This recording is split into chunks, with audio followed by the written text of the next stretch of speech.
कर दे वो साढ़े से कृपा कर दे वो साढ़े से कृपा कर दे वो साढ़े से कृपा कर दे वो साढ़े से कृपा कर दे वो साढ़े से हर कर दे साढ़े से कृपा कर दे वो साढ़े से कृपा कर दे वो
अब कौन दूर है मोहन जय हो अब कौन दूर है मोहन जय हो गुण भरपूर है मोहन गुण भरपूर है मोहन जय हो अब कौन दूर है मोहन जय हो अब कौन दूर है मोहन जय हो भक्ति वाला जीवन होवे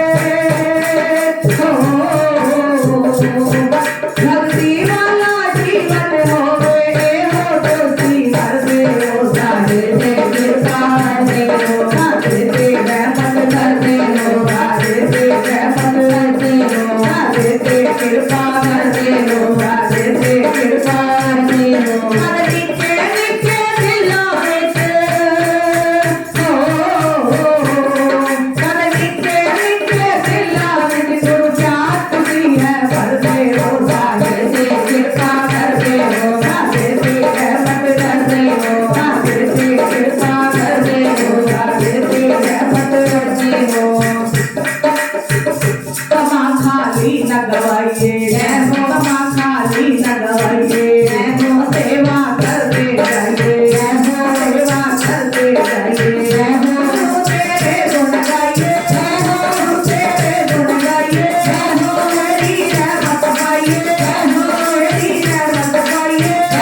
गुरु महाराज जी के चरणों में सेवक भक्त शिष्य यही प्रार्थना करते हैं कि हे प्रभु, हे मेरे सतगुरुदेव जी, इतनी कृपा कीजिए, इतनी आशीर्वाद दीजिए कि हम तेरे ही हो जाएं, क्योंकि गुरु का हो जाएंगे तो उसमें फायदा है, और संसार के बने रहेंगे तो उसमें अपनी ही हानि है।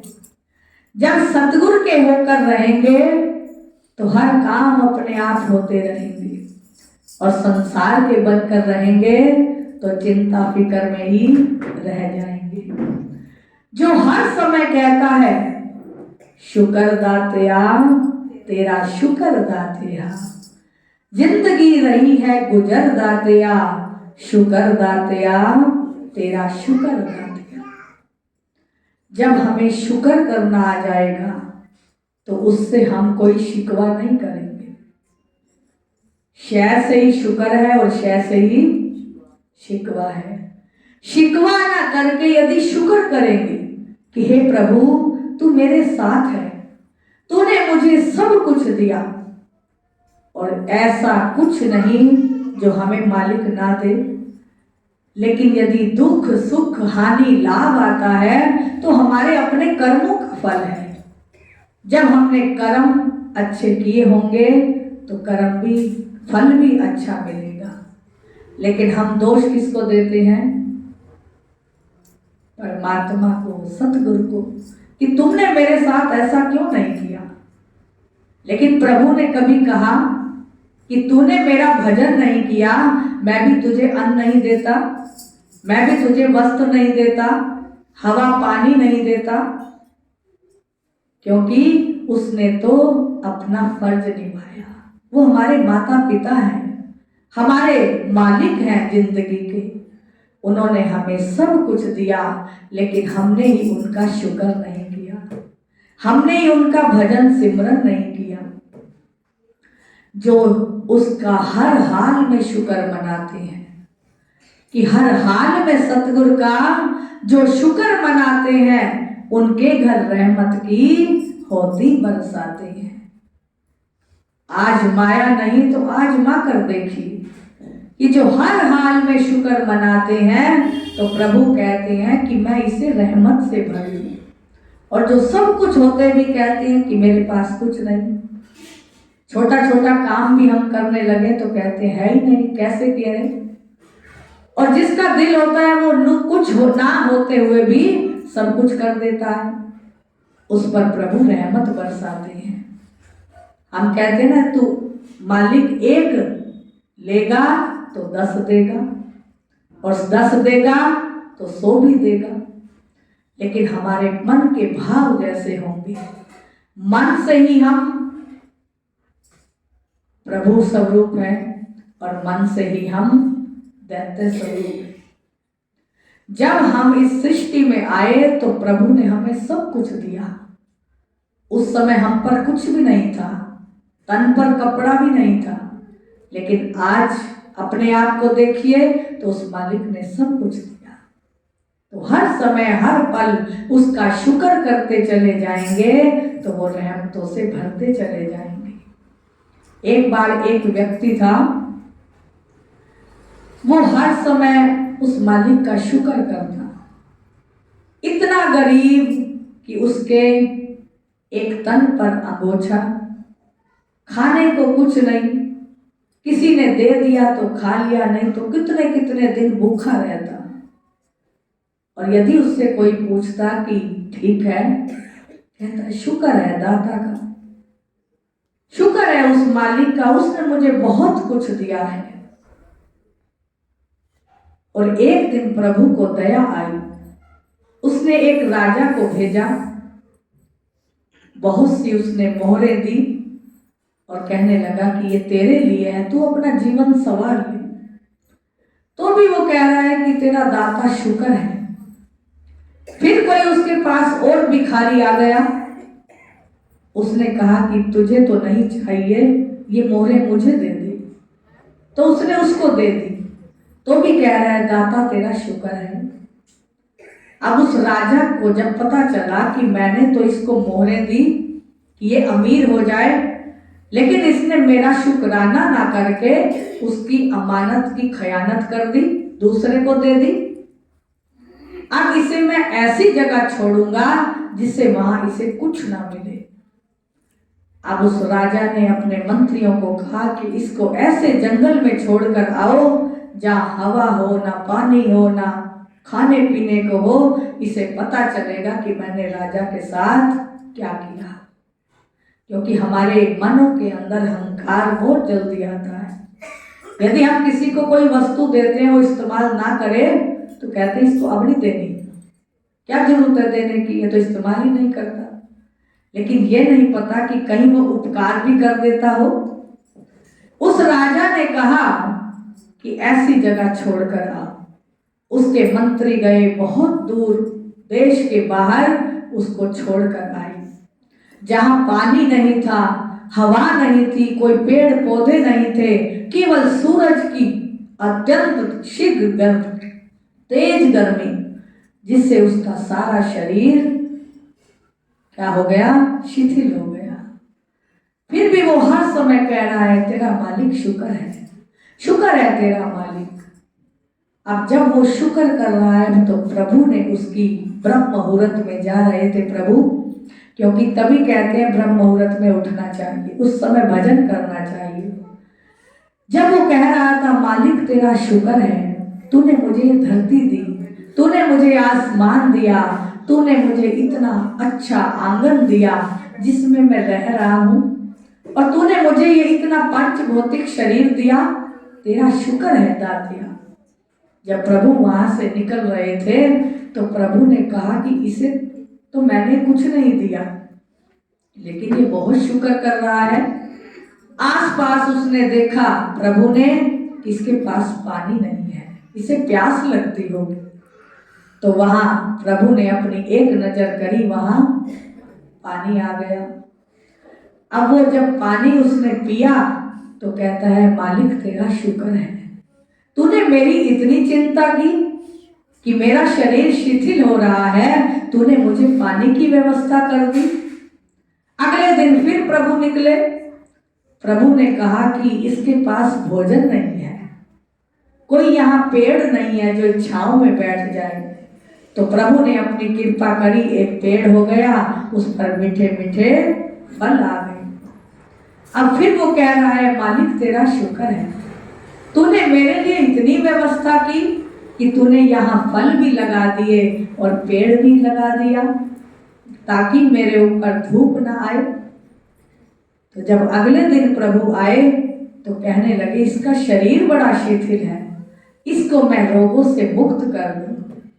तो जब प्रभु ने उसके रोग को मुक्त कर दिया, उसका शरीर फिर वही सुंदर अवस्था में आ गया।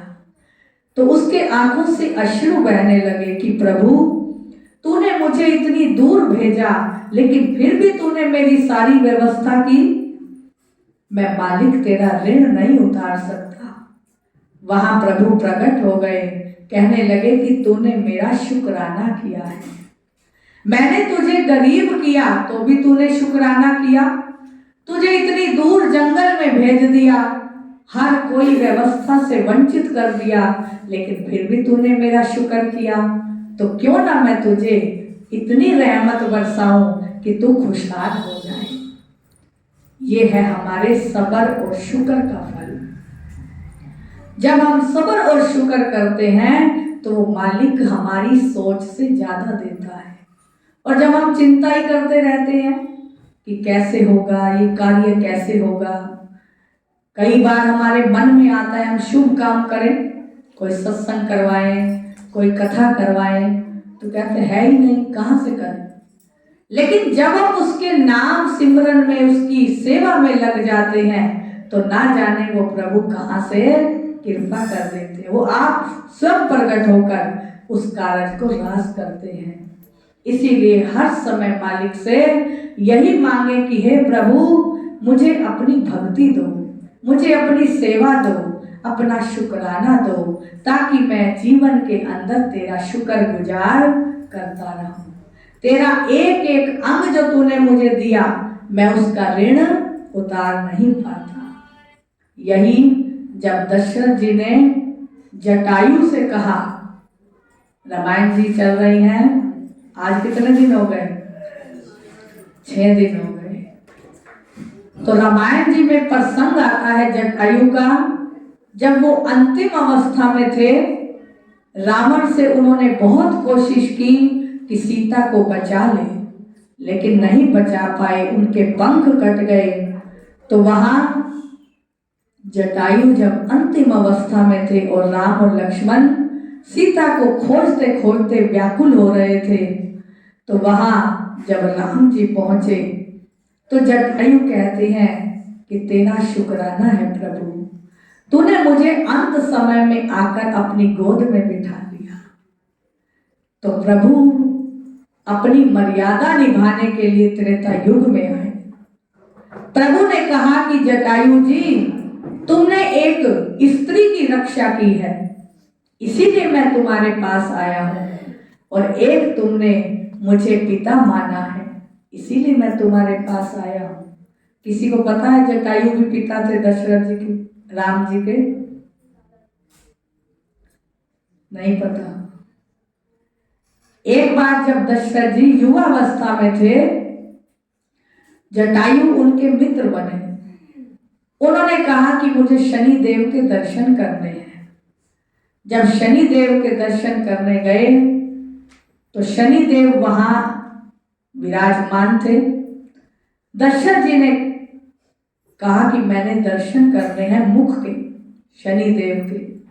लेकिन जटायु जी कहने लगे कि शनि देव के मुख के दर्शन मत करिए, इनकी पीठ के दर्शन करिए, क्योंकि इनका प्रकोप, इनका तेज इतना है कि आप सहन नहीं कर पाएंगे। तो वहां जटायु की बात न मानकर दशरथ जी कहने लगे कि मुझे तो मुख के ही दर्शन करने हैं। आप सब भी तेल चढ़ाते होंगे, किसको चढ़ाते हैं? पीठ को, मुख को नहीं चढ़ाते। तो जब दशरथ जी नहीं माने तो वो मुख के दर्शन करने लगे। तो जैसे ही शनि देव ने उन्हें देखा, उनकी दृष्टि पड़ी, तो दशरथ जी उड़ते हुए आसमान से नीचे गिर गए। फिर जटायु ने उन्हें अपनी गोद में ले लिया।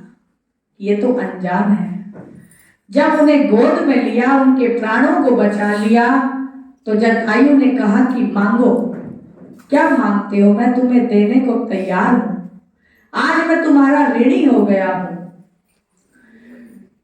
तो जटायु ने कहा कि मुझे कुछ नहीं चाहिए।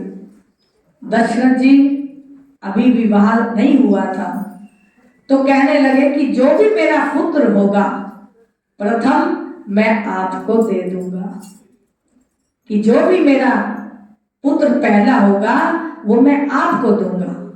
वचन हो गया। अब दशरथ जी का विवाह हुआ। बड़े समय बाद राम, लक्ष्मण, भरत, शत्रुघ्न का जन्म हुआ। अब जटायु जी को याद था, जब सब जगह डंका बज गया, खुशियां मनाने लगे कि राम का अवतार हुआ है। दशरथ के घर चारों पुत्रों ने जन्म लिया है। जन्म लियो मेरे रघुराई, अवधपुरी में बाहर आई। जन्म लियो मेरे रघुराई, अवधपुरी में बाहर। सभी बोलेंगे अवधपुरी में बाहर आई, अवधपुरी में बाहर आई। जन्म लियो मेरे रघुराई, अवधपुरी में बाहर आई।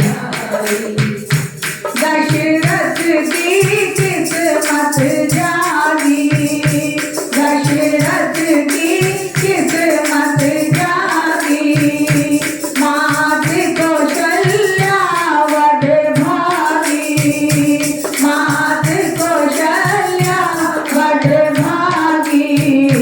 राम लखन के चारों भाई, अवधपुरी में बाहर आई।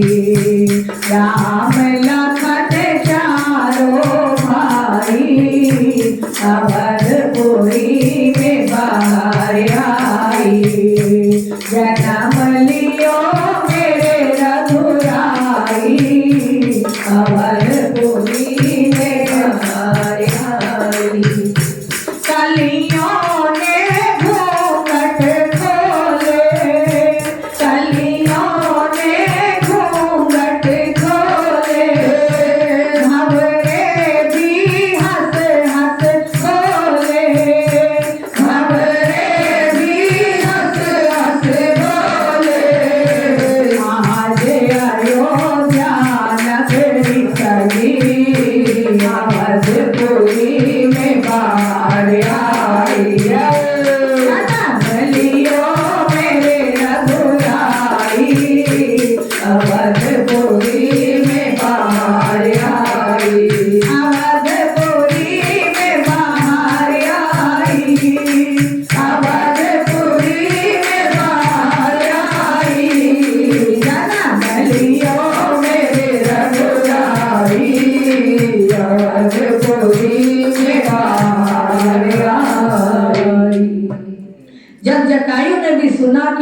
जनकपुरी में दीप जल रहे हैं, खुशियों के बाजे बज रहे हैं और दशरथ जी सब कुछ लुटा रहे हैं, हीरे मोती रतन लाल। तो जटायु जी भी कहाँ पहुंच गए? अयोध्या नगरी में। वो भी लाइनों में लग गए जहां दशरथ जी लुटा रहे हैं संपत्ति। अब जब जटायु का नंबर आया तो दशरथ जी कहते हैं कि मांगो, क्या मांगो? हीरे लाल जवाहर उनको देने लगे। जटायु जी कहते हैं मुझे ये नहीं चाहिए, मुझे तो वो चाहिए जो तुमने मुझसे वचन किया था। दशरथ जी पहचान तो गए लेकिन अनजाना कर गए कि मैं तुम्हें नहीं जानता। जटायु ने कहा कि जो तुमने मुझे वचन दिया था कि जब मेरा पहला पुत्र होगा मैं तुम्हारी गोद में डाल दूंगा, उस वचन को दशरथ पूरा कीजिए। तुम रघुकुल में हो और रघुकुल रीत सदा चली आई, प्राण जाए पर वचन न जाए। लेकिन दशरथ जी को मोह जाग गया, ममता आ गई कि अभी तो मेरे पुत्र हुए हैं और मैं इसे जटायु को दे दूं। तो जटायु जी से मुख फेर लिया दशरथ जी ने कि मैं तुम्हें नहीं जानता। जटायु ने कहा कि कोई बात नहीं, तुम नहीं जानते, लेकिन सृष्टि के जो रचयिता है वो तुम्हारे घर आए हैं। 3 लोक के पति आज तुम्हारे पुत्र बने हैं। आप वचन पूरा नहीं करोगे तो वो तो जरूर करेंगे। और जटायु कहकर चल दिए। उधर अंदर भगवान राम ये सब सुन रहे हैं, दृश्य देख रहे हैं अंतर मन से। राम कहते हैं कि जटायु चिंता मत करो, जब मैं त्रेता युग में आऊंगा सीता का हरण होगा और तुम अपने पुत्र वधू की रक्षा करोगे, लेकिन पंख कट जाएंगे। जब अंत समय तुम्हारा आएगा, जो पुत्र कार्य करता है मैं दशरथ का ना करके तुम्हारा वो सब कर्म पूरा करूंगा। किसने वचन दे दिया? भगवान राम जी ने। जब वचन दिया तो जटायु के कानों में वो आवाज आई। जटायु ने कहा प्रभु मैं भी उस दिन की इंतजार करूंगा और मैं आपको आज से पुत्र मानता हूं। जब सीता हरण हुआ, भगवान राम सीता की खोज में जगह जगह जा रहे हैं, लेकिन सीता का पता नहीं चल पा रहा। तो वहां जटायु जी को जब देखते हैं कि वो प्राणों से विहीन होने वाले हैं, वहां उनकी रक्षा करते हैं, उन्हें जल पिलाते हैं और सारी वार्ता बताते हैं कि कैसे कैसे रावण सीता को ले गया। और वहां वहीं उनके गोडे पर सिर रखकर हाथों में जटायु ने अपने प्राण त्याग दिए। और सारा क्रियाक्रम किसने किया? राम जी ने।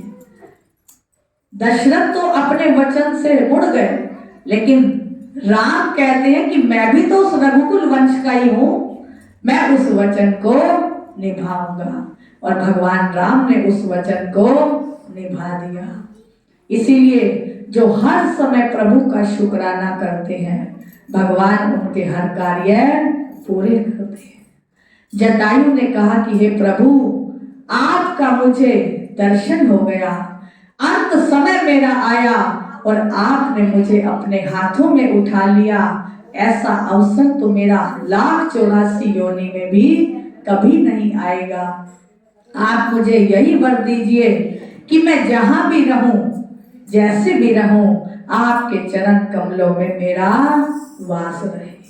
हम सब भी यही प्रभु से मांगे कि हे प्रभु भक्ति दान मोहे दीजियो, गुरुदेवन के देव और नहीं कुछ मांगते बख्शो अपने से। कि जो मांगे ठाकुर अपने से सोई सोई दे।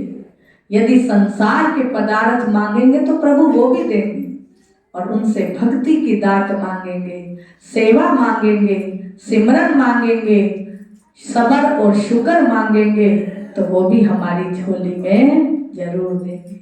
इसीलिए सोच समझ के प्रभु से मांगे।